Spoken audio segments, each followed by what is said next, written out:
एक समय की बात है, एक बच्चे का जन्म होने वाला था। जन्म से कुछ क्षण पहले भगवान से पूछा, मैं इतना छोटा हूँ, खुद से कुछ कर नहीं सकता, भला धरती पर मैं कैसे रहूंगा? कृपया मुझे अपने पास रहने दे, कहीं नहीं जाना चाहता प्रभु।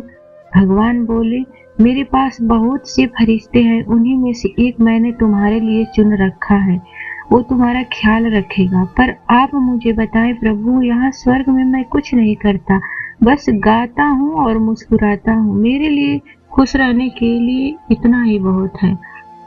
तुम्हारा फरिश्ता तुम्हारे लिए गाएगा और हर रोज तुम्हारे लिए मुस्कुराएगा भी, और तुम्हारा प्रेम भी, तुम उसका प्रेम भी महसूस करोगे और खुश भी रहोगे। और जब वहाँ लोग मुझसे बात करेंगे तो मैं कैसे समझूंगा प्रभु?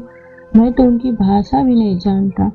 तुम्हारा फरिश्ता मधुर और प्यारे शब्दों में बात करेंगे, ऐसे शब्द जी तुमने यहाँ भी नहीं सुने होंगे।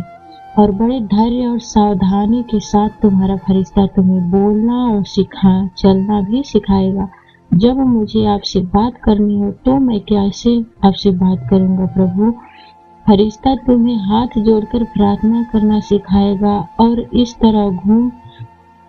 तरह तुम मुझसे बात करना भी सीख जाओगे। मैंने सुना है कि धरती पर बहुत बुरे लोग रहते हैं, उनसे मुझे कौन बचाएगा? तुम्हारा फरिश्ता तुम्हें बचाएगा, भले ही उसकी जान खतरे में न क्यों हो।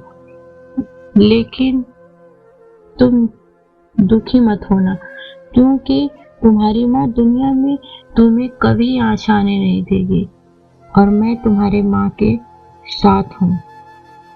उसकी चिंता मत करो। तुम्हारा फरिश्ता हमेशा तुमसे मेरे बारे में बात करेगा, और तुम वापस मेरे पास कैसे आ सकते हो ये भी बताएगा।